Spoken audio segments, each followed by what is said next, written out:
الحمد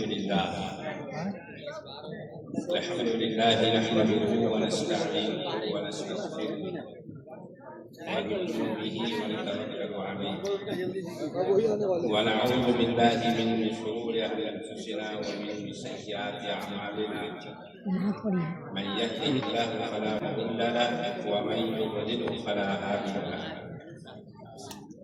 ونشهد ان لا اله الا الله وحده لا شريك له ونشهد ان سيدنا ومولانا محمدا عبده ورسوله صلى الله تعالى عليه وعلى اله واصحابه اجمعين اما بعد قال الله سبحانه وتعالى في القران المجيد والفرقان الحميد اعوذ بالله من الشيطان الرجيم بسم الله الرحمن الرحيم الذين آتيناهم الكتاب يتلونه حق تلاوته أولئك يؤمنون به ومن يكفر به فأولئك هم الخاسرون صدق الله العظيم.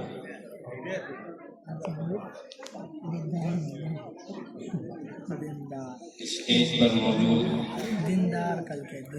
حضرات علماء کرام، دانشوران اعظام، سامعین اعظام اور پردہ نشین خواتین حضرات،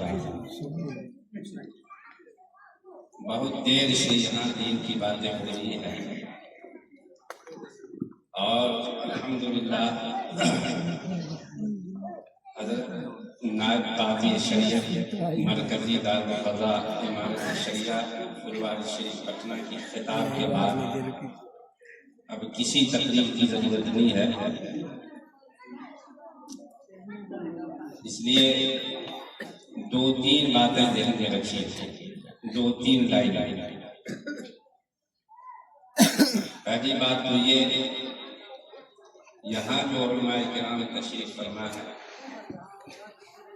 جید علماء میں سے شمار ہوتا ہے۔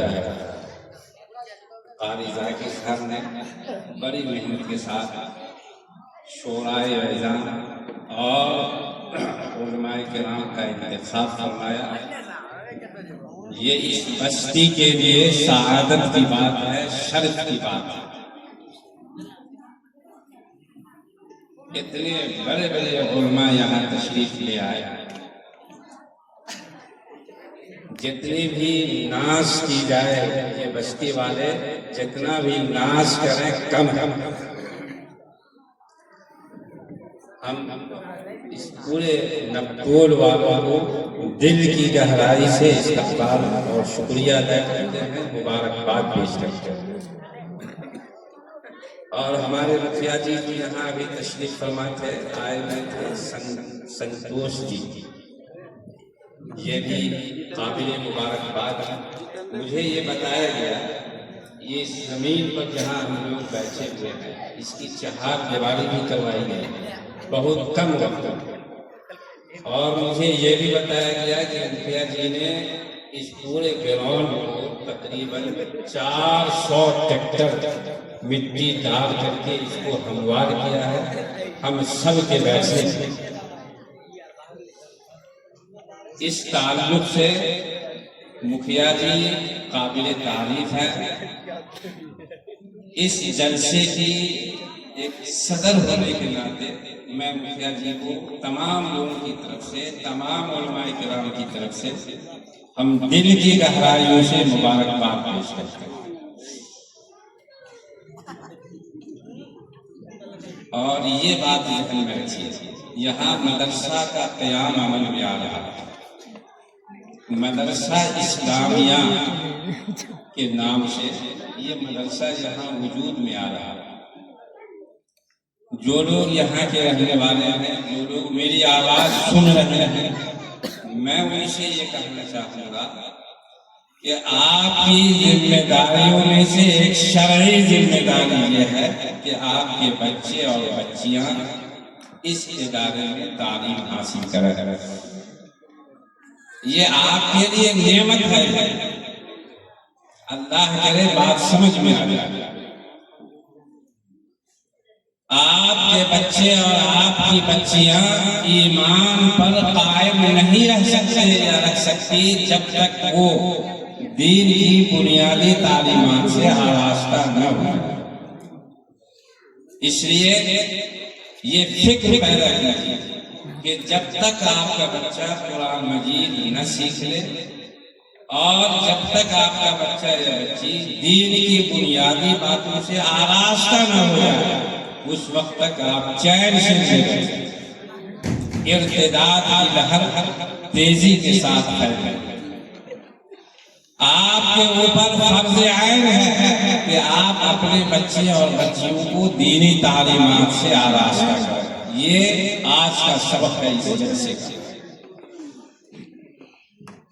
آپ کے لیے محرومی کی بات ہے، بدقسمتی کی بات ہے اگر آپ کے بچے قرآن مجید پڑھنا نہیں جانتے۔ شرم کی بات ہے یاد آپ کے بچے کو کلمہ نماز صحیح سے یاد نہ ہو۔ باپ کا جنازہ رکھا ہوا ہوتا ہے، بیٹے کے اندر اتنی صلاحیت نہیں ہے وہ یہ سمجھ سکے کہ جنازے میں کیا کیا دعا پڑھی جاتی ہے۔ حیرت کی بات ہے، ایسے مسلمانوں پر حیرت کی بات ہے۔ تم باپ کا جنازہ، ماں کی جنازہ صحیح ڈھنگ سے نہیں پڑھ سکتے، دعائیں یاد نہیں کرتے، درود شریف یاد نہیں، اتحیات یاد نہیں، کیسے مسلمان؟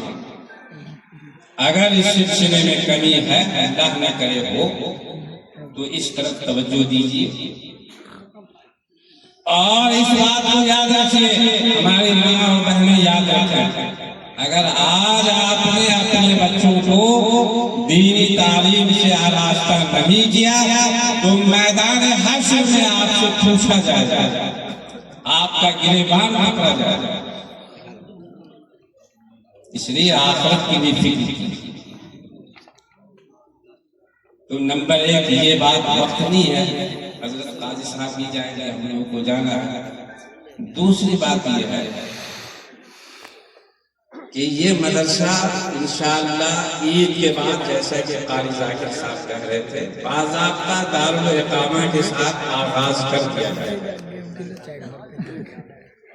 آپ اپنے بچے اور بچیوں کو بھرپور انداز، اسکول آپ کے بچے جا رہے ہیں جائیں، جو بچے اسکول جاتے ہیں اس کے لیے دوسرے اوقات میں نظام بنایا جائے، وہ دوسرے اوقات میں۔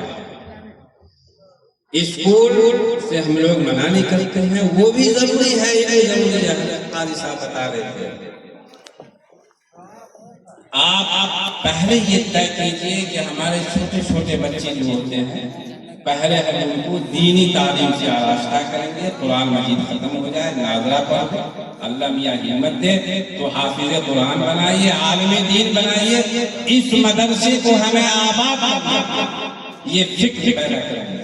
دوسرا فکر، ہر حال میں مدرسہ آباد، یاد رکھیے گا ایک بات، یہ بات نہایت ہی تجربے کے بعد میں کہنا چاہتا ہوں۔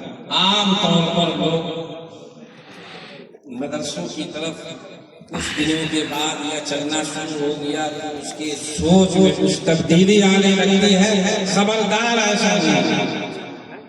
اگر کام ہو رہا ہے تو اللہ کا شکر ادا کیجیے، جان مان تن من دھن سے اس کا ساتھ۔ یہ مزاج مت بنائیے کہ ہمیں لینا ہے دینا ہے، چھوڑ دیجیے، قاری ذاکر صاحب انتظام کریں۔ آپ یہ طے کیجیے کہ میرے بچے اچھے سے اچھے تعلیم سے، بہترین تعلیم سے آراستہ ہو۔ یہ اس حساب سے بچوں دیکھیے کام ہو رہا ہے، آپ ساتھ دیجیے، ہر حال میں ہمیں ساتھ دیں، اس لیے کہ کسی بھی مدرسے کی نسبت رسول اللہ صلی اللہ علیہ وسلم کا پہلا جو صفہ سے ہے اس کی طرف، اس لیے ادب و احترام کے ساتھ اس مدرسے کو ہمیں آباد کرنا ہے۔ رمضان کے بعد انشاءاللہ آئیں گے ہم لوگ، قاری صاحب بھی آئیں گے، دارالاقامہ باضابطہ اب اس کا بھی آغاز ہوگا، بہت جلد ہوگا، جیسا کہ کہہ رہے تھے۔ ہم سب دعا کرتے ہیں کہ اللہ پاک اس مدرسے کو اس بستی کے لیے، اس آبادی کے لیے خیر کرے، انشاءاللہ اس بستی کے لیے یہ صدقہ جاریہ ہوگا۔ اور آخری بات یہ ہے کہ آپ جہاں بھی رہیں، جس جگہ بھی رہیں، مسلمان بن کر رہیں۔